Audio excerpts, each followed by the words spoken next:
Welcome back all. Thanks for watching about our channel. Our channel is about how to start business and marketing.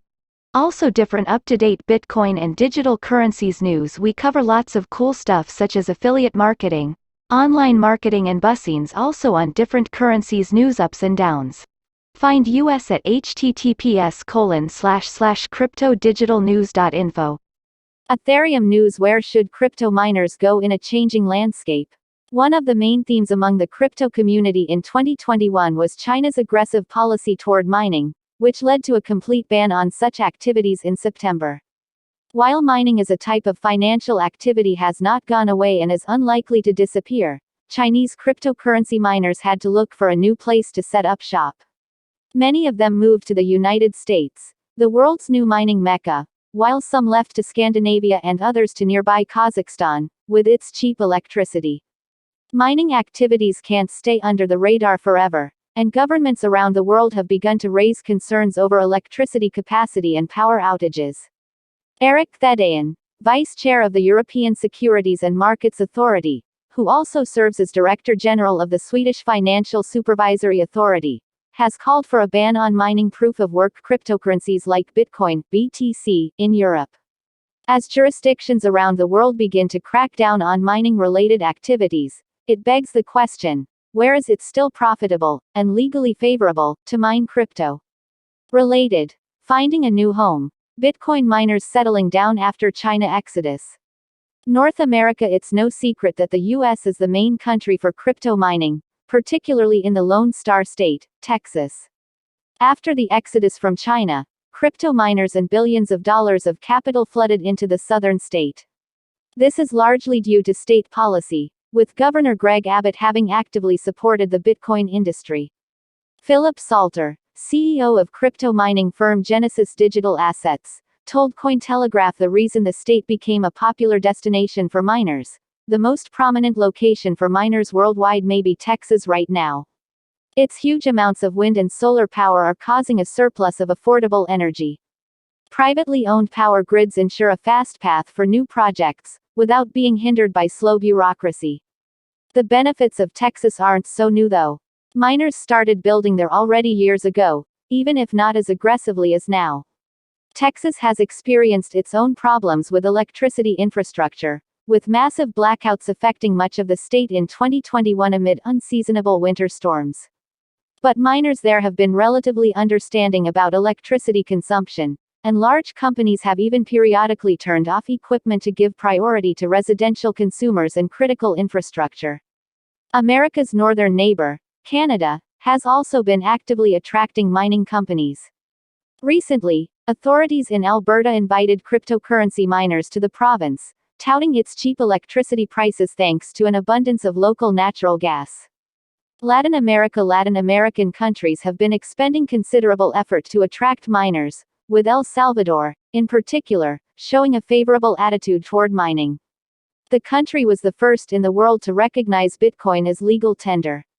The Salvadoran government has not hesitated to directly invest in Bitcoin and even plans to build a city dedicated to the preeminent cryptocurrency where electricity to mine BTC will reportedly come from volcano-fired geothermal. The COVID-19 pandemic has now reopened. Large crypto companies have also begun to set up operations in Costa Rica. Chia Network, a blockchain network created by BitTorrent founder Bram Cohen, has agreed to provide technical services for Costa Rica's national climate change initiatives. Argentina was very popular among miners until the government decided recently to cut subsidies for miners and raise taxes on mining activities. So far, these financial policy changes for mining are limited RMS even after the electricity price increases, keeping in mind the energy crisis in competing regions like Europe. Mining is still possible in Europe. Crypto mining operations in Europe remain relatively limited, as high electricity prices amid the energy crisis and a generally skeptical attitude toward cryptocurrencies from regulators make crypto firms think twice before locating to the continent. Indeed, the Nordic nation of Iceland was previously a hotspot for Bitcoin mining, with its subarctic volcanic landscape providing cheap electricity and low cooling costs for mining farms. A mining farm of Genesis Mining in Iceland. Source: Marco Krohn. However, late last year, the country's national electrical company, Landsvirkchen, cut the amount of power it would provide to energy-intensive industries like Bitcoin mining and aluminum smelting, citing capacity concerns. Despite limitations on the continent, there are a few spots in Europe where miners have decided to set up shop where geography and climate play an important factor in attracting business. In Georgia, located in the Caucasus region, the large number of hydroelectric power plants built during the country's time as a Soviet republic, along with its relatively modest population, have provided a large amount of cheap electricity for miners. Major crypto mining companies have already set up operations in the country. Back in 2014, Dutch mining company Bitfury opened its first data center, with a draw of 20 megawatts, in the eastern Georgian city of Gori. The success of Bitfury opened the eyes of many Georgians who actively began to acquire powerful video cards and create their own small crypto mining farms. According to the World Bank, 5% of the Georgian population was engaged in crypto mining in 2018. It should also be noted that Russia remains an epicenter for crypto mining thanks to low energy costs and a cold climate. Andrei Loboda, Public Relations Director of Bitdriver, the largest cryptocurrency mining colocation services provider in Russia, shared with Cointelegraph some specific regions where it will be convenient for miners to work if the Russian government becomes more supportive of cryptocurrencies. According to Bitdriver, today, about 300,000 individuals are engaged in mining Bitcoin alone in the Russian Federation. Our company performs energy-intensive, high-speed computing in data centers in a number of the Russian Federation regions, including the Irkutsk region and the Krasnoyarsk territory. The green and digital technologies that we implement in our work as part of the digital energy transition have already given an additional impetus to the development of the regions. Is mining worth it? Geography is a critical element for miners to consider, be it for electricity and cooling costs or regulatory concerns. However, there are some expenses, like hardware, that miners will carry with them wherever they go.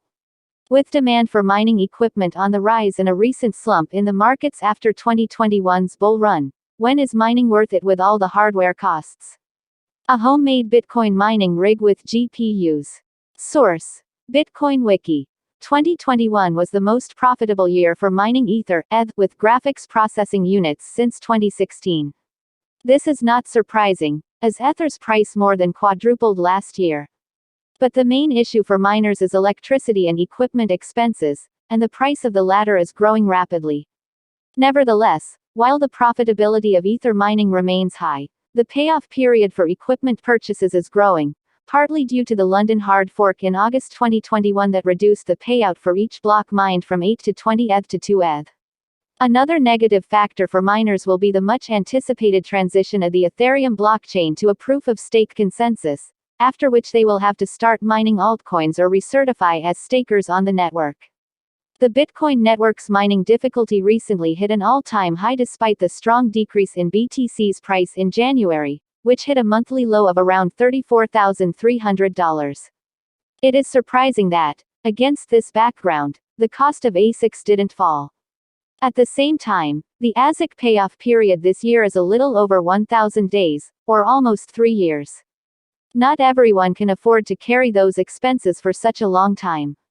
There are a multitude of changing factors that miners have to take into consideration, but one thing is clear: cryptocurrency mining is a flexible, adaptive industry, and firms have proven they are willing to relocate to more beneficial locations should their current one prove less than ideal. Thanks you all for watching us. Don't forget to subscribe and follow us about our channel. Our channel is about how to start business and marketing. Also different up-to-date Bitcoin and digital currencies news. We cover lots of cool stuff such as affiliate marketing, online marketing and bussings, also on different currencies news ups and downs. Find us at https://cryptodigitalnews.info.